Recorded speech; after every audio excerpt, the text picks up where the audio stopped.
Hi everybody.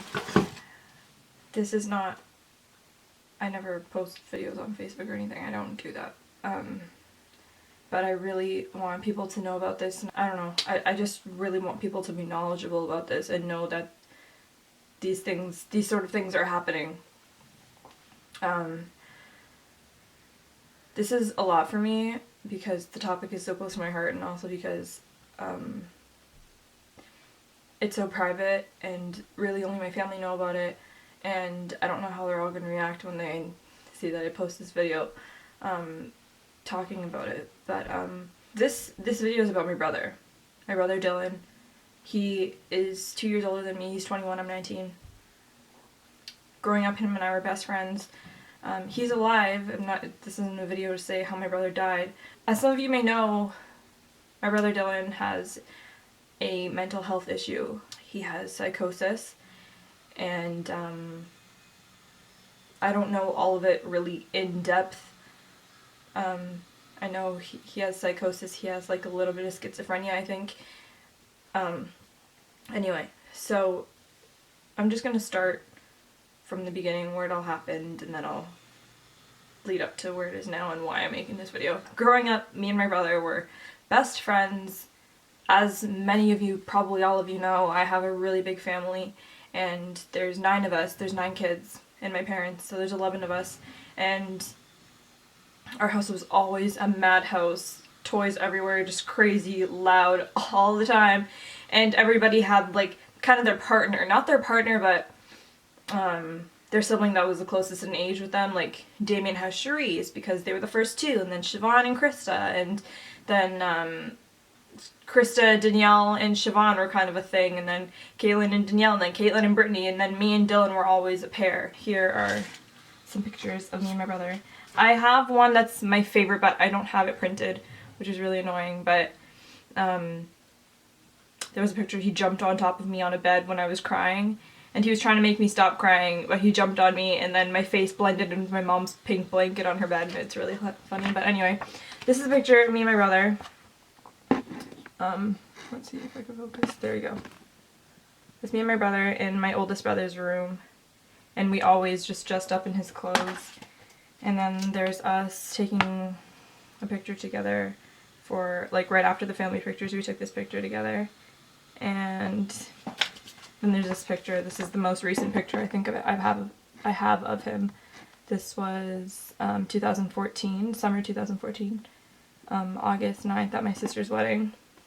So this is kind of where things started happening. We went to the same elementary school for years, and then I moved to a different elementary school, and then we went to the same high school. We went to Loyola together, and we had a lot of the same friends. We knew the same people, and Dylan went, obviously he's 2 years older than me, so when Dylan was going to college, he left and he went to Fanshawe College in Woodstock. There's no residence on that campus for the school, so Dylan had to live in somebody's house, like rent out a room in somebody's house. The man that he lived with, I'm not sure his background or his religion or anything, but my mom says that she thinks he was Muslim. I don't know, I've never seen the man, but that's just what we think right now. But he didn't let my brother eat pork in the house. He wouldn't let him cook pork in the house. He wouldn't let him open the blinds. So he always had to be in darkness. So it was a bad environment in the house that my brother was living in. He was so far away from home. And so it was just a bad environment. And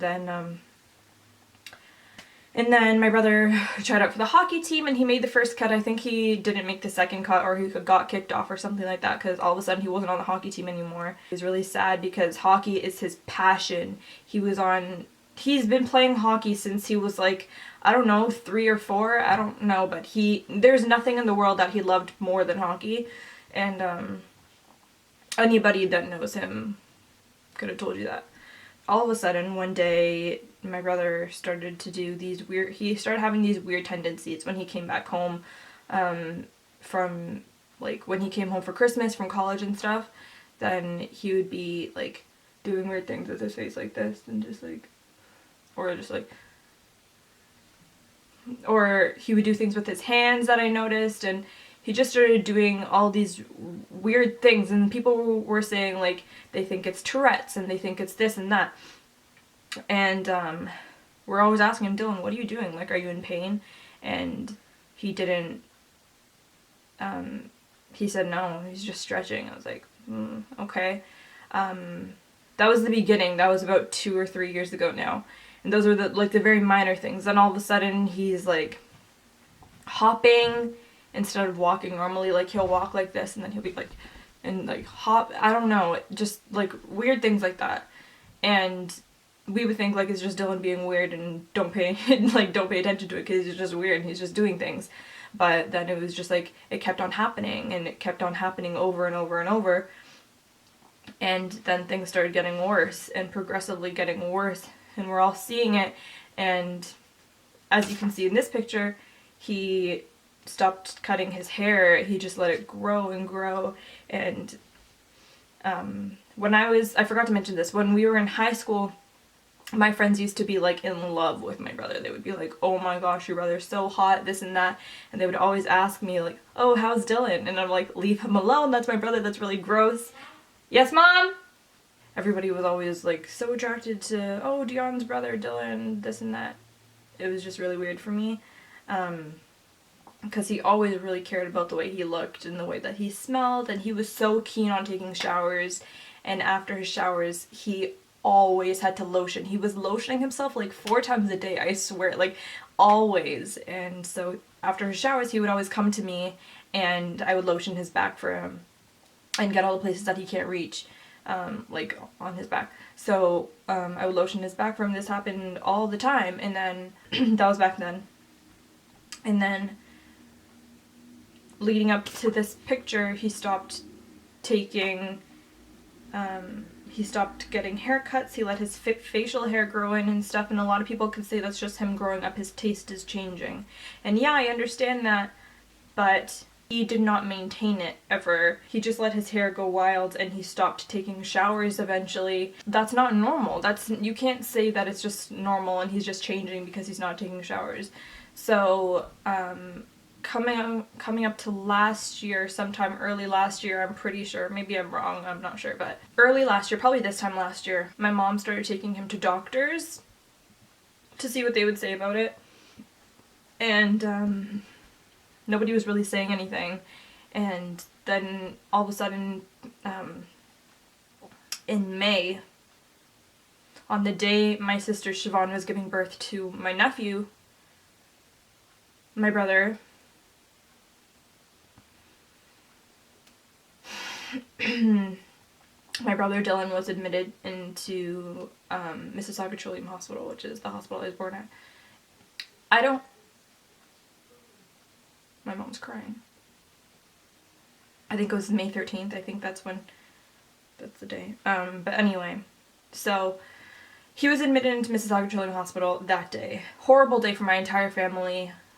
I don't want to get into that because it's going to be really, really long. But it was a horrible day in that sense. But then at the same time, my nephew was upstairs being born. So there were mixed emotions. So he was in there for about 2 weeks, I think. And then he was moved to the basement. And he was there for a week, I think. And then he came out of the hospital. And he was out of the hospital for about a month. And then he went back into the hospital for about a month. And then he came back out of the hospital. And in the hospital, they were just giving him medication. And they weren't, like, he wasn't seeing a social worker regularly. And there was just, like, we could go visit him all the time. And I went to visit him very often. And he would call me on the phone every day. And we would talk all the time. And, you know, everything was like that. And he was taking the medication. He was on the road to getting better. And then he came out of the hospital, and you know, when he was coming in and out of the hospital all the time, I saw like tiny changes, but I never saw like a drastic change, like, oh my gosh, my brother is back and, you know, he's normal and everything's gonna be fine again. That never happened. And that's really upsetting to think about, because you think in the mental health system, this person's mental health in their brain is not right, so because their brain can't think normally, we as doctors need to help them, and we need to do everything we can in our power and what we think is right, because they are not in their right minds. So you would think that they would keep him there until he gets better, but they didn't. So they let him out, and he was out until November 5th on his birthday this past year, 2015. On his birthday, we woke up. We went to bed, Dylan was here, woke up, Dylan wasn't here, nobody knew where he was. I called him, texted him, everyone was trying to message him, he never responded to any of us. Nobody knew what happened to him. And throughout this whole time, Dylan was going out multiple times, and he would be out really late at night with his friends and whatnot, but he would always come home. We didn't know where Dylan was. He didn't come home for a long, long time, until I think he called my mom and told her to pick him up from Walmart or something. So my mom went and picked him up.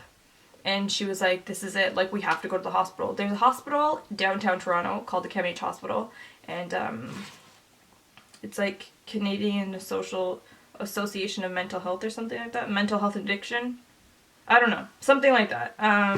That is like the hospital that specializes in that kind of stuff, so that they took him there, and it wasn't as easy as they just took him there. They were driving him there, he got out of the car at a red light, and he started like walking away, and then my parents had to call the police, and the police got him from Popeyes and took him to the hospital. So none of that was easy, but they took him to the hospital, and they were supposed to put him on this new medication that's supposed to help him within a month. And Dylan was, he was 21, so he's full adult, so he has to make these decisions on his own. Apparently that's what the system says, but I don't understand why that's allowed, because he is not in his right mind. So why would they make a sick person make these decisions for their well-being if they're not already taking care of themselves? Why do they think that this sick person is going to make the right decisions for their health? So Dylan was there for a while. It's January now, and he hasn't been home, but November, I visited him all the time. I visited him a few times in December. Then for Christmas, I was messaging him asking if he's coming home for Christmas, and he didn't answer me, and I would text him every day saying, Dylan, we miss you, I miss you, I love you, like, I wish you were here with us. And he messaged me on Christmas Day saying Merry Christmas, and then after that he didn't talk to me, and I would message him, and he would never answer me. I would just message him just to let him know, like, I'm still here, and, you know, like, if you ever need anything, we're here, we love you. And my mom was emailing him, and my mom is, like, his enemy now, and he doesn't want to talk to my mom ever because she's the reason he's in the hospital, so he, like, hates my mom because she's not giving him money anymore. And so when I would go visit him, my mom would be the one driving me, but he wouldn't let my mom in the room to see him. He doesn't want to see my mom, he doesn't want to talk to my mom, and that broke her heart. As you could imagine, if your child decides, no, I don't want to see you, I don't want to talk to you for months, that's obviously going to break your heart. Like, it's ridiculous. So he wasn't home for Christmas, and he stopped talking to me a little bit before Christmas, actually. He wouldn't let me, like, message him, or, like, I would message him, but he would never answer me. And now the hospital, in this present day, the hospital is saying that my mom's not allowed to know any of the information anymore because Dylan doesn't want her to know anything. And I don't understand how they are allowing that to happen. How are you going to allow somebody who's not in their right mind, who has psychosis and all these mental health issues, how are you going to let them make those decisions, those huge life or death decisions? Every day on the news, there's some mental person who's walking on the streets, and then the police thinks that there's something wrong with them, and they would go up to them and, like, talk to them and whatever, and the person is also, they're obviously not in their right state because they have a mental health issue, and the police would, like, shoot them or beat them up or something, and they're dead. This happens every day on the news, and it's not okay, and I don't want it to happen to my brother, and it's ridiculous because my mom was on the phone with the hospital this morning, and they're not telling us anything. They won't tell her anything. They won't tell her if he's still there or if he got discharged. I called the hospital because I was planning on going to visit him today, And so I called the hospital asking to speak to Dylan, and they said, they asked who this is, and I said, it's his sister Dion, and she said, okay, 1 second, and she said, Dylan's not here right now, and I said, do you know when he's gonna be back? And she said, hold on, and she went, and she did whatever, she put me on hold, and she came back, and she said, Dylan is discharged. But you were talking to my mom half an hour before that. Why didn't you tell my mom that he was discharged? Why are you telling me? Why can't you tell my mom? But at the same time, why wouldn't you let the family of the mental patient know that your big brother or your son is out in the world on his own? He doesn't have a house. He doesn't have clothes with him. It's winter. We also got a call this morning from the Humber security saying that he left his jacket and his phone at the gym or something yesterday. So his winter jacket is there. His phone is there. So he's out in the cold walking around, and his phone is not with him. So where is he? I don't know. I don't know if he's alive. My mom was saying this morning, the only time they're going to tell her anything about her son is when she has to come in and identify the body. And I don't want that to ever happen, and it's not fair that this is happening to the world, and the system needs to fix itself. And I just needed to make this video so I could let that all out, because honestly, it's ridiculous, and my family has never had to handle anything like this. We've never had to go through any of this in our lives. We have gone through so much. There's so many people in our family. There is a ton of things that are happening, and it's so unfair that the system won't let us know what is happening with our family member. It's ridiculous. I don't want my mom to have to go identify a body of her son or of any of her children. I don't want anybody to have to do that.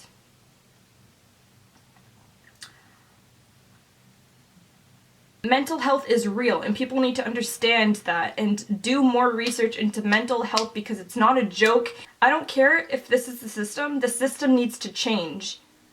And if making this video is the first thing that somebody from the mental health society or whatever it is going to see, if this is the first step that they are going to see to continue to change the system so that it is better for the mental health patients, then I'm glad I'm making this video. I just needed to let everybody know about this. Stop the stigma against mental health, please. I can't stress it enough. Everybody has been touched by mental health, and this is the biggest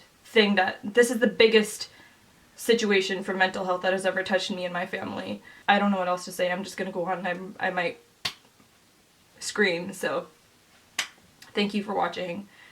Please share this if you know anybody with mental health, or if you know my brother, or if you know where he is.